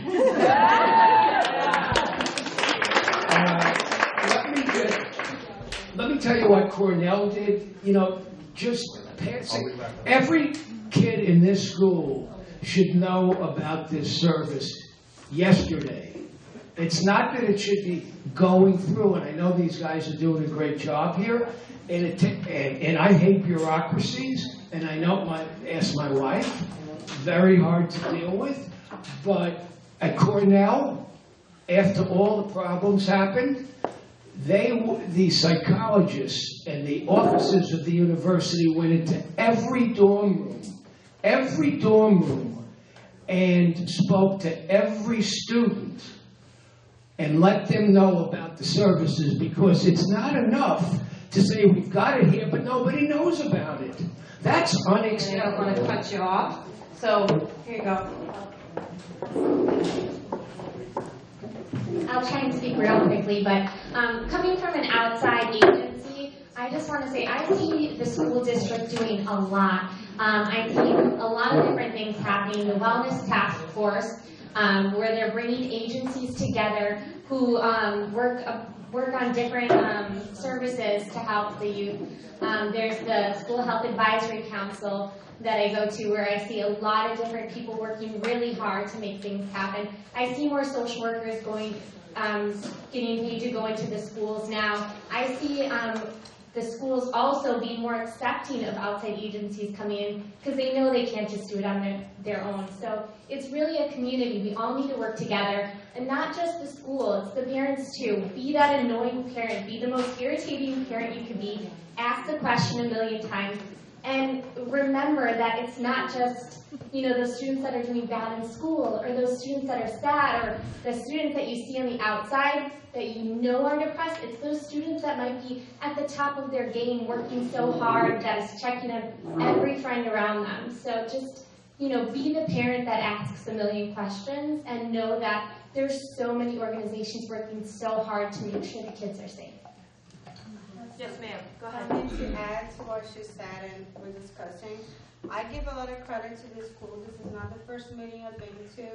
There's been a lot of, conversation about it. And like you said, it's a large school. It's not even, 1/10 of the parents here. Right. So parents need to take responsibility and don't blame me on the school and 100% of the resolving the problem. Thank you. And we are working as hard as we can, Go ahead. I do have a question. I'm too quiet? Yes. Okay. In regards to Ms. Thompson, if a child sees her repeatedly, do the parents get notified? Oh, that's a very good question. Ms. Townsend, I really don't know that. Okay, go ahead, Ms. Townsend. I'm the youngest of 5 kids. I'm not. So when the referral is made, one of the first things that the guidance department does, or the assistant principal that's making the referral to me, is they call the parent to say, listen, we're going to make a referral to Ms. Townsend. Your child came, this is what we're seeing going on with your child. Do you give us permission just to have that initial meeting between your child and Ms. Townsend? Everybody calls me Ms. Beck. So once I meet with the child the first time, I give them a consent form. That consent form allows me to see them. Well, I can see the child 2 or 3 times. I tell kids 2 because it's safe. 2 or 3 times before that consent form is signed. After 3 visits, I can't see the child. But in the meantime, I also do still call the parent and say, hey, I'm your kid's therapist and this is what's going on. Sometimes what happens is mom wants therapy and kid's not quite ready yet for it, and that's okay. When he or she is ready, then he or she is ready and we can take it from there. That's all right. But, parents are always involved. Go ahead, move back. So I know if you when you go to a therapist, usually the stuff stays confidential. When you're talking to you about our problems or whatever, any issues that we have, do you tell our parents exactly what we're trying to tell you? No. She has a good sense of sarcasm. Again, what happens in therapy pretty much stays in therapy. I will call mom or dad or whoever guardian is if there's something that's coming up that I need some clarification on. Those who have seen me know that if you tell me that there's a chance that you could hurt yourself intentionally or hurt somebody else intentionally, I'm making a phone call. Yeah, because my number 1 priority is you have to be safe. Okay. I was just going to add that I think it is very important too for the researchers for the teachers, because a lot of kids are afraid to go to a counselor or even open up to a parent. But if the teachers are noticing any change, to make sure that they are equipped and to look for the flags, because sometimes kids just love a teacher or they get them. They have a good dynamic together and they can open up and share. I think that's really important. I just want to say to our students who are trying to sneak out quietly and doing a poorly job at it, thank you for coming. So kind, thank you for your time. I'm going to be gracefully. really. Yeah, which is why. 15 people can't be quiet. So I do have a question in regards to your open door policy. Does a child then need a referral in order to come into your office? If the child's in crisis, which we've had a couple times, somebody's having a panic attack, somebody's having a flashback, whatever the case may be. If they're in crisis, no, I would never say, well, you've got to wait till the paperwork is filled out. No, they can come right in. But there, you know, it's something. There is HIPAA laws involved and stuff too, and she is not a part of the school. Just to be clear, she is a separate part. So you have to tell Ms. Townsend what she can communicate with the school, and that's part of that form. Okay, she's not a teacher. Ms. Warhead. I just want to make it clear that if the child is in crisis and they're not already working with them, they first have to come to us. Even if it's an email. If Yeah. they don't want to talk to her. Anything, or if they can't, like if it's like 7 p.m. to 1 a.m. and they're like spinning in their brains, like we're in at 7 a.m. every day. I mean, we can see your child right away. So only if your child is already working with Beth can they go to Beth on demand. Beth, we have a certain level that we can refer to Beth. The rest we keep in-house. We're all licensed school counselors through the state of Florida. We have very similar training. However, we focus on a lot of things where Beth is strictly doing therapy. So we are the first point of contact, and this is the rules that the district has provided for us. But once, just to clarify, once Ms. Warhead or whoever sees them, if they feel that it warrants seeing Ms. Townsend, they will immediately ask Ms. Townsend for her availability that day. And there's no waiting for you to sign a piece of paper, which is the point. Yeah, and we're all crisis trained, so I mean, these students that are coming in emergency crisis situations, we don't mess around. It's a priority. So I still think you should go to your school counselor, but also there's a texting number that's available 24 hours a day for kids and teens. It's a crisis hotline. I want to double check it before I say it, but if someone wants to Google it, 'cause I don't have my phone with me, I believe it's 471-471, and you text home. I don't know if anyone has a phone I could borrow just to double check. So it's 24 hours, and you text them, and they text you right back. I was right? Okay. Yeah, so text home to 471-471, and it's available, and they'll talk to you no matter what time or day or anything like that. I'm sorry, it's 741. Oh, okay. 741-741, and text home. You know, great numbers in the wrong order. How dare you? Just kidding. Here. I was just wondering, do you guys still do your morning announcements? We do. I used to do that when I was here. Wouldn't it be okay to put this in the morning announcements? Maybe when they run the ending or something simple like that? I feel like there's little things we can do. They don't have to be gigantic or like. Yeah, no one listens to them. No one listens to the announcements? They must be really boring. Who makes them still? They're really boring. They're from the 19th. Wait, you guys don't do them live?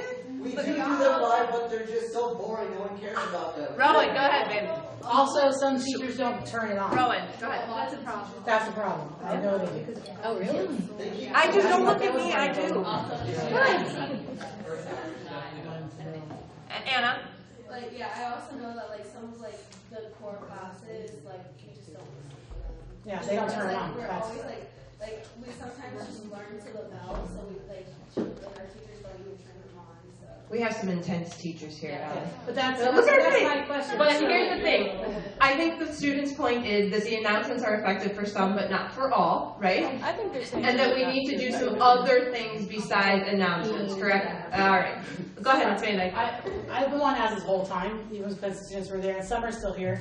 My question I have two questions. One would be, I know you guys say, some teachers are intense, and I know some of them don't play the morning announcements. As administrators and guidance, can't you make it where, even if they don't do morning announcements, if they should, can you make it mandatory where at least once a week they have to turn it on, and at that time you are going to put maybe these numbers or something quick where they just have to. There shouldn't be like a choice for a teacher, well, I just don't want to turn it on. Can't you guys, as that, to give, and then also a step further in each classroom, have a list and make the teachers actually go through it, at least one class, to let every class know that throughout that entire day that these are the things you can do, they're on my wall, That way, it's getting out there. Because like those students that were in there earlier, they said they don't even know this existed. I didn't even know some of the stuff you guys had. And I'm on PTSA and SAC. And I have asked questions. And it's taken a long time just to get a 504. It took me 3 years. So this is what I'm saying. Like stuff like this, people don't know. Parents don't know. Even involved parents don't know. Because I might have not asked the right question or I didn't talk. I'm just saying, is there things you can do to make the teachers more accountable? I know they have a lot on their plate, but No, you know, it's not about having a lot on our plate. I mean, It's an important discussion. It's just the logistics of it. So do we tell teachers to turn out announcements? Yes. Do we provide them 15 extra minutes to turn out announcements? Yes. Do they all turn them on? No. Are there enough administrators to sit in every teacher's classroom? No. So the problem is that logistics speaking, it's almost impossible. I will tell you, the best way for students to hear announcements is the old school way, where you pipe into the intercom and you have no choice but to listen because they don't be quiet.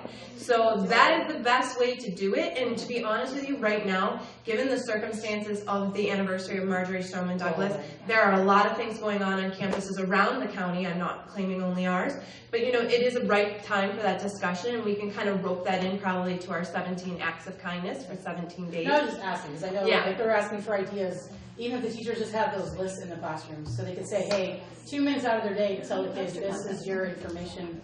Well, I'm going to throw it to a student, Emily, to see if she wants to say something. I did have a question for them as well. I feel like there's been a lot of like good suggestions or maybe like complaints, but if there's one thing positive I like could say about this school is like with the therapists, they like really do it quickly. If anyone needs like reassurance and like a student's perspective, like it's really a good program. And So when you reach out, you have support. Yeah, they get to people quick.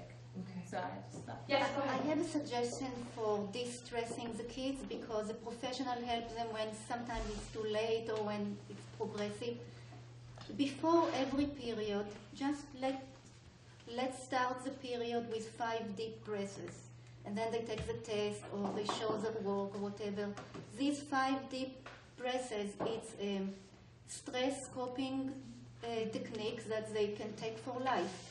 And another thing is that I think that if the school will encourage them to have a membership for the gym, give them community service hours. Show me your membership and we will give you 50 hours because these kids spend a lot of time in the gym. These kids are less likely to ruin their body with drugs and alcohol because they are taking care of their body. And they are going to add to the community here because they are going to influence other kids to lose weight, be fit. They will be positive people. They will glamour with optimism. And I think it's important. I come from Israel. We were 1,000 kids in the schoolyard. Before the school starts, we do exercise for 10 minutes and then we go to school, to the class. And you de-stress this way. I had teachers that were teaching us to sing. We sing.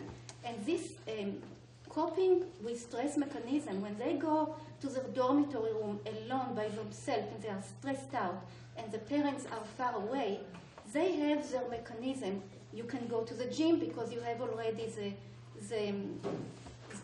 you did it before, and you can breathe the 5 breaths. It's known. We didn't invent it. It's known for thousands of years. So give them the skills to cope with stress, and they will end up just the right people that don't have the self-regulation mechanism. Then they are gonna go to the specialist, because only fraction of these people ends up in the specialist. Those coping mechanisms are so important. They're literally so important. But I find it very hard to believe that the teachers are going to be able to instill them in all of the students here or at any school. It really starts at home with the parents. If you drink every time you are stressed out, your child will too. If you're using, alcohol is a drug. I know people like to have their drink and like to have their wine at the end of the night, but it's real. And when they see you react to stress or any other issue in that way, they're going to mimic what you do. And unfortunately, it's hard for everyone to understand. Mental illness is maybe a little confusing. And people who have addictions, it's a little confusing. Why? Why don't they just stop? But at the end of the day, all these people are going to, experiment with drugs or alcohol, and some people are going to react differently than others to it. Their brain's going to react differently. And so when they know those coping mechanisms, they are more likely to use those instead of falling onto eating, self-harm, drinking, and stuff like that. And I think it's learned at home the most, and not at school, because maybe you'll look a little like get made fun of, or I don't know, maybe the new generation doesn't, but I'm just saying. I just want to say, too, there is a teacher who does do meditating in her classroom. I just heard a student about it today. And he was like, I don't want to do it. So why am I being forced to do it? And so that student wanted to do homework, and he got penalized for doing homework. So I'm just putting it out there that you can't force someone to start to do something. Some of it has to be a little bit of a willingness. And also, part of that SEL movement in the school district with social emotional learning is to teach students those skills from a young age, because that's when it's most impressionable. And that as they move up, and that program will continue to filter up through the school district, that those skills will hopefully come with those students too. I'm not saying it's a fix-all for the students in our rooms right now. I'm just putting it out there that it is coming through the district. And there are pilot schools and traditional schools that are doing it differently to see what the outcomes are. Okay? One moment, Ms. Ginsburg. I got to get Daniel in the corner. Sorry, this is directed towards Evan for a follow-up on most students using drugs at least once. Wouldn't it make sense for a system to be in place, with the rise of synthetic and dangerous drugs, for drug testing before someone uses it, even if it? Yes. You know what I mean? Well, what I was thinking was, when you guys are having your issues with the vapes, why wouldn't we have, I don't know if it's hard or not, I know funding and stuff, this is public school, right? They're not rich.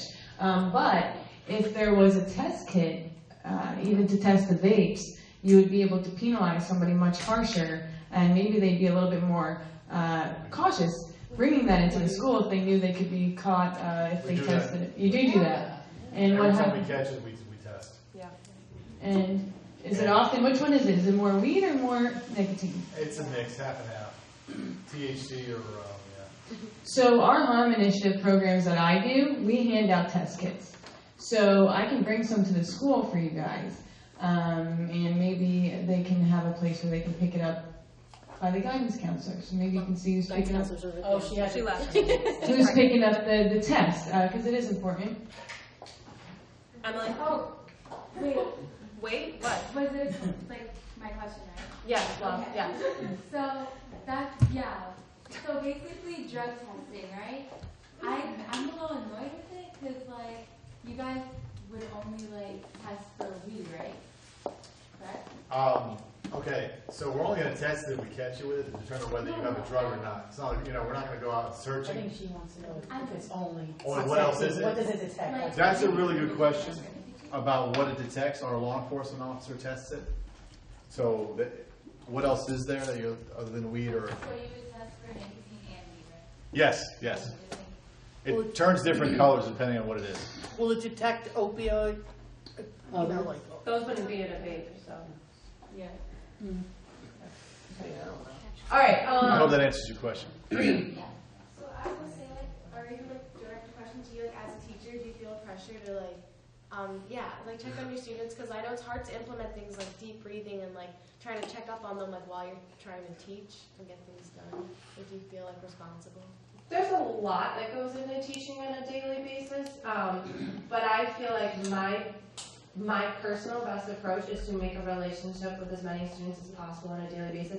So a lot of times when you guys are just doing an assignment, I walk up and I'm like, how was your basketball game? Why do you look so tired today? Are you okay? And somebody will say, I stayed up late. I'm like, okay, at least there's a reason for your bad attitude right now, So I'm trying to connect you. It's true. Are you laughing because you know I do that? Yeah. So I try to do that as much as possible because I think the more we get to know you, the more we can detect the issues. I also hear a lot of things necessarily that I don't always want to know. There are certain things with relationships and that please just take it out of my room. I don't need to know who's dating who and who broke up with who, but I think that in the end what it does is give me a big insight into who you are as people, and ultimately it gives me a context for why you're behaving the way you do. And if I feel like something is out of order, I then walk down to guidance and I walk down to Ms. Townsend and I say, you know, there's a student that I just think is not okay right now. Sometimes you guys come to me and tell me you're not okay, and it's usually before school when you're crying at 7 a.m. And then I quickly shut my door and we try to take care of it there too. But relationships, honestly, everything with you guys is about relationships in my perspective, and not about saying, are you vaping? Because you're not likely to tell me that. So that's the way I feel. Yes, ma'am. Quick question. What are the consequences for kids who got caught with vapor? There is an You know it, right? Yes, there's a mandatory alcohol suspension with a referral. It's 5 days. However, we can hold days in abeyance, which means remove days, if they go to an alcohol and tobacco program that is held at Olympic Heights, actually. Holds that program. So as long as the parent agrees to go there, then I believe it gets knocked down to 2 or 3?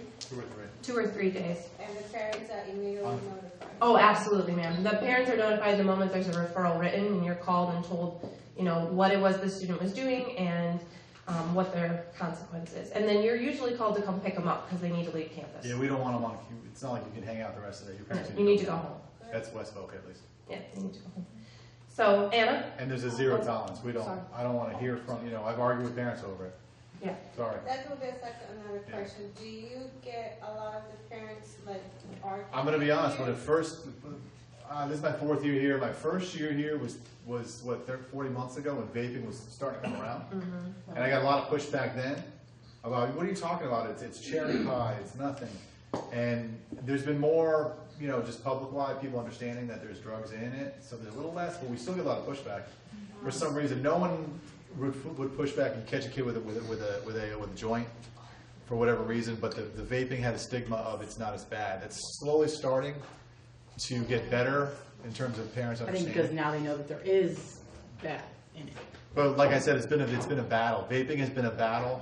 One of the schools put something out that they had put across the district last school year, the number of vaping incidents in middle schools and high schools, because it was a lot of it was starting in the middle schools, because that's where it starts, was doubling every month.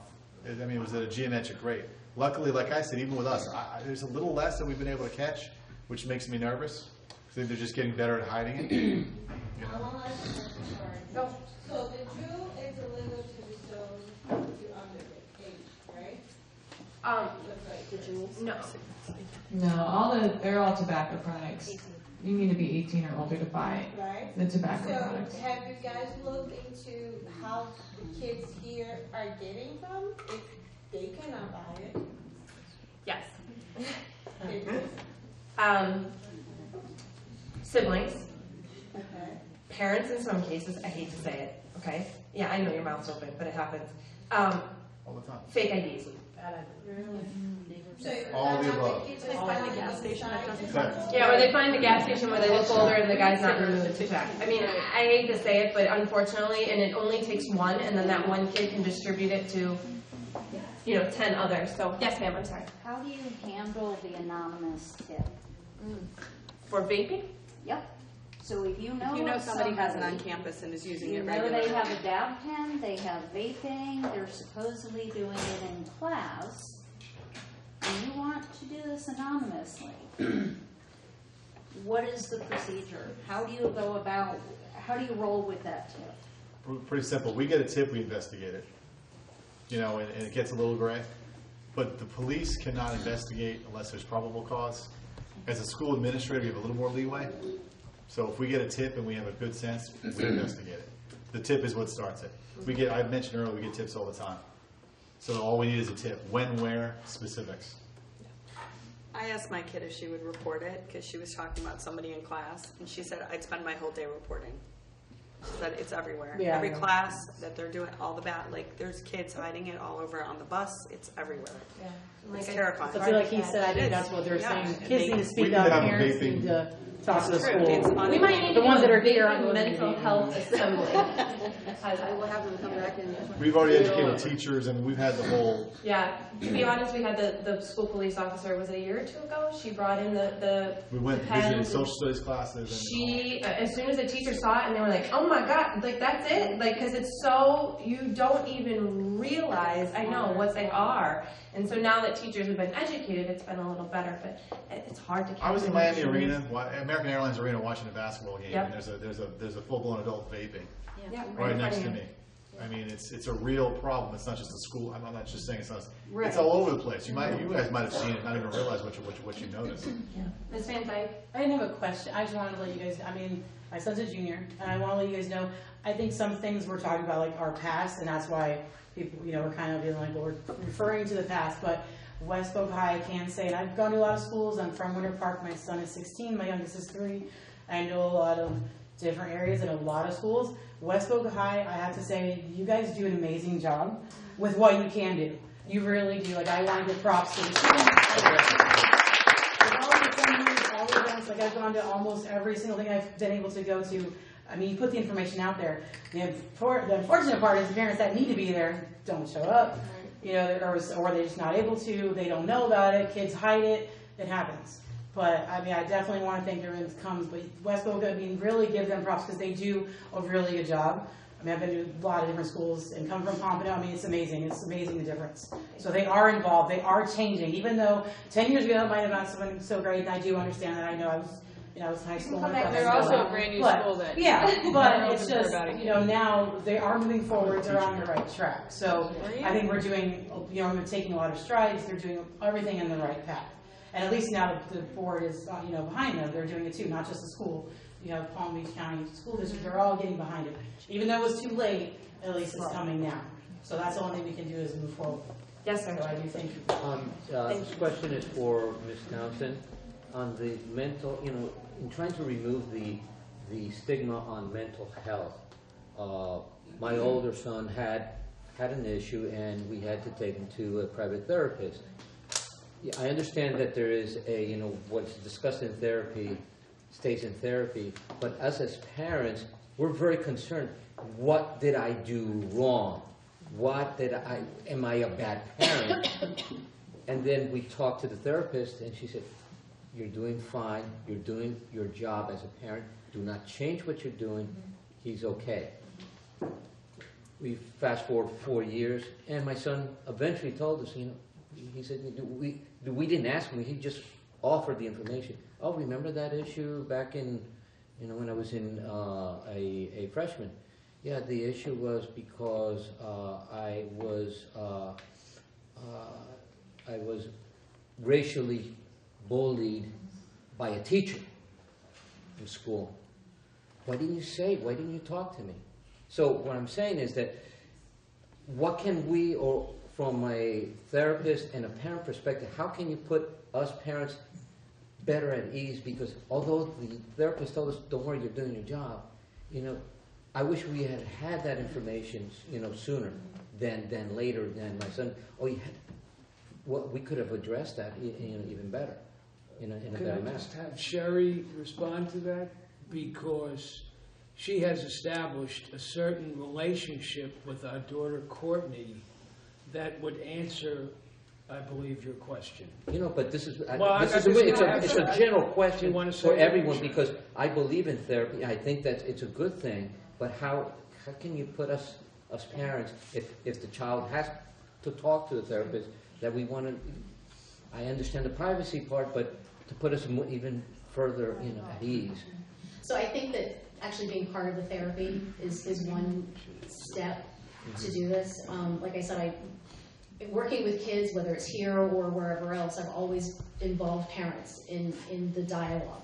And I've tried to bring parents in or go to their homes and have a session with them, so whatever needs to come out can possibly come out. One thing that's really important when you're in therapy to remember is that it's not about laying blame at anybody's feet. Even if you've got a really crappy dad, you know, or you know that awful brother, you know what I'm saying? It's really not about laying blame because you can't control their behavior. You can't control their actions. You can't make an abusive parent non-abusive. You just can't do it. In therapy, what we're really looking at is, okay, how am I handling this situation? How am I looking at it? What's my perspective? What kind of coping skills do I have? What kind of internal, you know, strength and you know, fortitude do I have? So I don't, you know, I think it's when we, and honestly for me, it's easier for me working with kids when they have parents who do make a phone call and say, you know, hey, Miss Beth, what's going on? Or they return my phone calls and say, you know, I got your phone call, what's up, what's happening? That makes it a lot easier when that dialogue is going on. Well, we tried that, but she just said, don't worry, everything's okay. Yeah, but you're the kind of parent we like. Not that we want you to be self-effacing and like have your own anxiety issues with your child, but we do. It's from a clinical perspective, it is relieving when we've got parents that say, what are we doing wrong?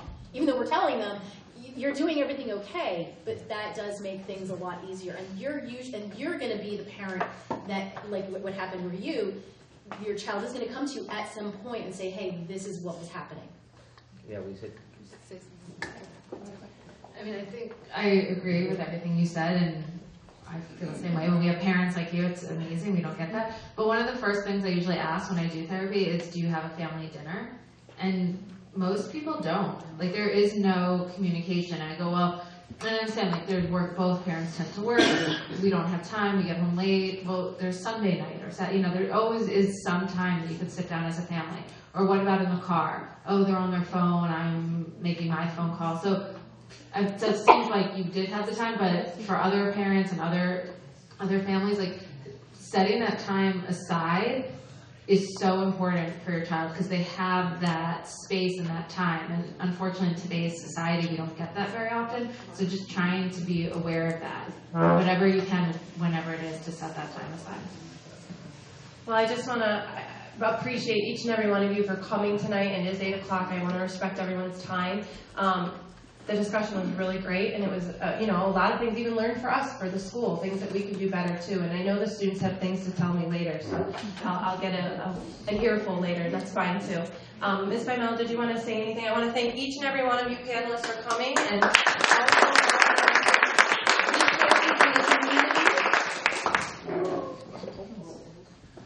just in closing, we've been talking at the end about family dinners. We actually have family dinner at my house almost every night, I cook every day. But talking to your kids is really important. My daughter's a freshman at the University of North Florida, and she actually calls me almost every day, and we talk for a good 30 to 40 minutes about what she had for lunch, how was class, going to the gym, her friend doing this, her friend. I never even have to call her. So it's important. I mean, she's become like a chatty patty. I don't think she was like this when she was living at home, but it's important to develop those relationships with your kids. And even if your kid, you know, if you're not that kind of person that you're, you know, all warm and fuzzy, that's totally cool. Encourage them to find somebody to talk to. The guidance counselors, our APs are really great. Mr. Agnew is awesome. And he was talking to a student today. She was coming in late, and she said, oh no, Mr. Agnew, and he sat down and talked to her. So I knew there was something going on there, but like it's a person, you know, to reach out to. So encourage your kids to find people to reach out to within their friend groups, and adults find. We learned in Kids Safe years ago, who is your trusted adult? Ask them. Say, you don't have to tell me who that is, but have one or two people that, you know, if something comes up for you or a friend, that you have somebody to ask for help. So I think that's really important. And I think Mr. Sommer is hovering behind me wanting to say something. We're coming. We'll try to post resources on Facebook, on our website, in the school emails, just to get information out. Don't go yet. Mr. Sommer wants to talk. I know he does. There's some stuff I want. By all means, there's still something to hand out. There's still some snacks. Thank you guys so much. And please take all this food with you. I do not want any of it. Take this food. Thank you, everyone.